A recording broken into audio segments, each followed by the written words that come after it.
Olá, seja bem-vindo, seja bem-vinda a mais um conteúdo aqui do canal Café com Teologia. Não se esqueça de se inscrever aqui no canal, ativar todas as notificações e também deixar o like nos nossos vídeos. Se puder, assista até o final, porque tudo isso nos ajuda muito aqui na plataforma a produzir cada vez mais e melhor para você e para todos e todas que nos acompanham. No vídeo de hoje eu quero falar sobre uma temática e uma definição de um teólogo também muito importante. Aliás, você já parou para pensar na escatologia? Escatologia é um tema super interessante, super legal, que tem uma reflexão muito séria, mas que, infelizmente, algumas pessoas têm um conhecimento muito limitado sobre a escatologia. Por exemplo, quando eu comecei a minha caminhada cristã, acadêmica, eu pensava que a escatologia era apenas estudar o final de todas as coisas, o apocalipse, como tudo ia terminar de maneira catastrófica. Ai, que burro, dá zero pra ele. Mas a escatologia é muito mais séria, muito mais ampla e muito mais profunda do que isso. Por exemplo, você sabia que a escatologia ela tem duas áreas principais? Sim, é verdade. A escatologia é uma das áreas da teologia sistemática e ela se organiza em duas partes principais. A escatologia ela pode ser o estudo escatológico cósmico, ou seja, as coisas últimas do mundo, dessa construção que nós conhecemos, e aí tem aquelas correntes todas, amilenismo, pré-milenismo, tribulação, etc. Tem coisas muito simbólicas, coisas que nem fazem mais muito sentido, mas tem a escatologia cósmica e também tem uma outra escatologia super importante para reflexão, para pastoral, para a vida concreta, que a maioria das pessoas, por embarcar nessa aventura mitológica, acabam deixando de lado, que é a escatologia individual, a escatologia do ser humano. Por exemplo, a morte é uma questão escatológica. A escatologia, por definição, é o estudo das coisas últimas. E a morte, sem dúvida nenhuma, é um assunto de natureza último. E o pós-morte, a vida pós-morte, para onde vai, para onde não vai, o que acontece, como se lê a morte, como esse fenômeno deve ser compreendido, enfim, faz parte também da escatologia, que não é só aquela coisa mágica de trombeta, de estrondos, de explosões, etc. Né? Então, esse é um ponto principal. Um grande teólogo contemporâneo que merece todas as nossas homenagens, todo o nosso respeito e a nossa leitura é Jürgen Moltmann. Esse foi o teólogo contemporâneo que mais trabalhou com seriedade a escatologia.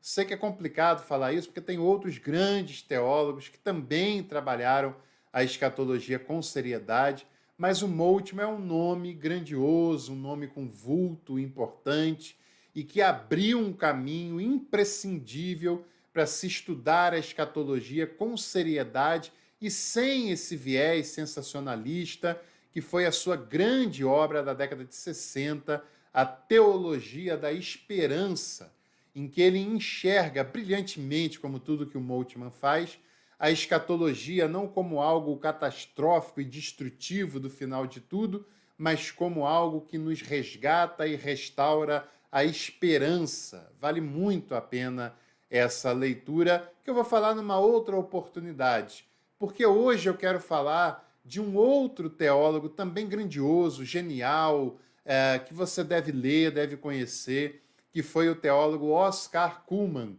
que viveu entre 1902 e 1999, ou seja, uma vida longa, produtiva, uma vida de muita contribuição para o saber, que foi, inclusive, observador do Concílio Vaticano II, mesmo ele não sendo católico, e aí você tem uma noção da grandeza desse camarada, e ele, com relação à escatologia, ele propõe um paradoxo, um dueto de expressões que são muito interessantes quando trabalhadas com seriedade.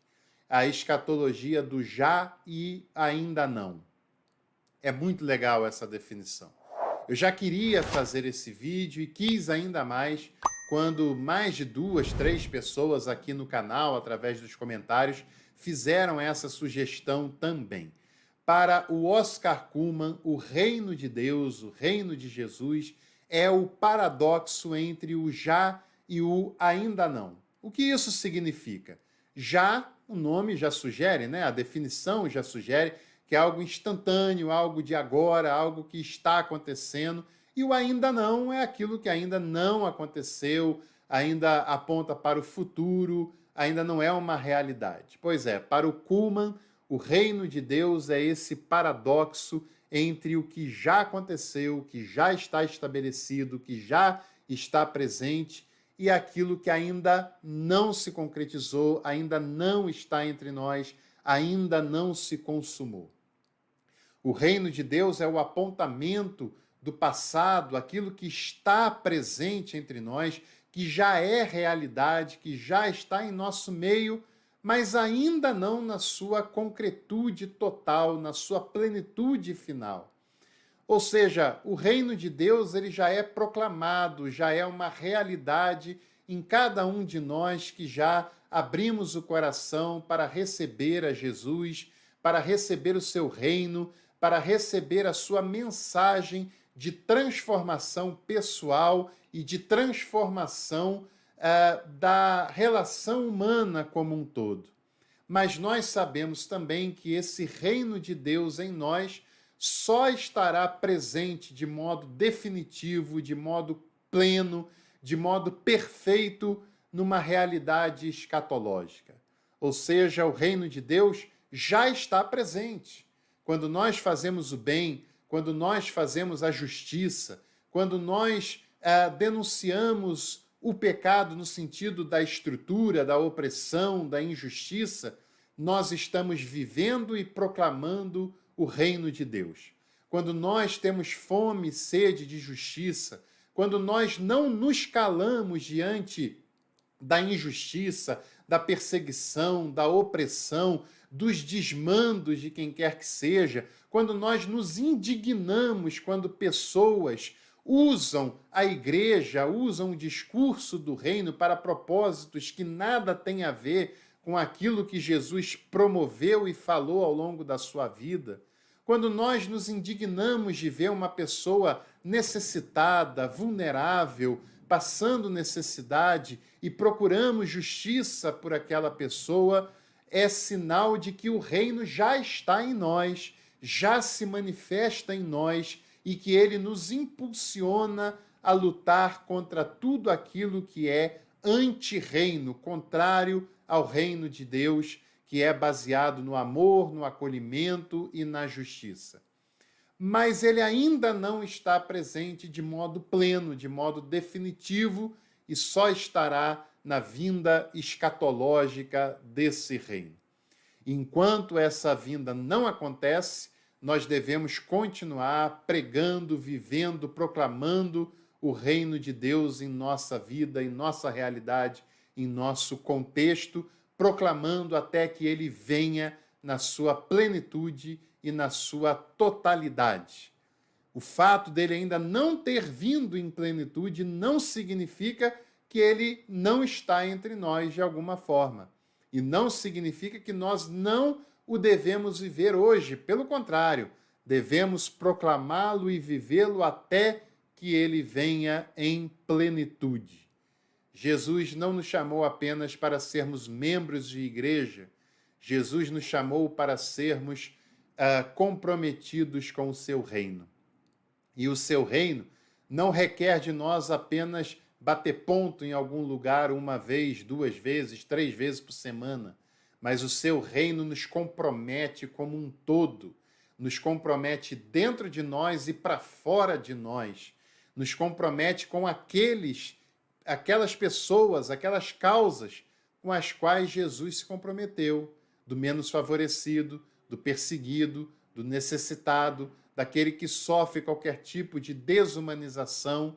Esse reino tem que estar já entre nós, senão é sinal que nós ainda não nos convertemos ao Jesus de Nazaré, ao Jesus dos evangelhos. Precisamos fazer isso, se ainda não o fizemos, urgentemente. E, portanto, o reino é já e ainda não. Ele já está entre nós, mas ainda não na sua plenitude. Vivamos e proclamamos até que ele venha em sua concretude, em sua plenitude, definitivamente. Se gostou desse vídeo, deixa o like e compartilhe esse conteúdo com os seus contatos, que em breve a gente volta por aqui. Tchau!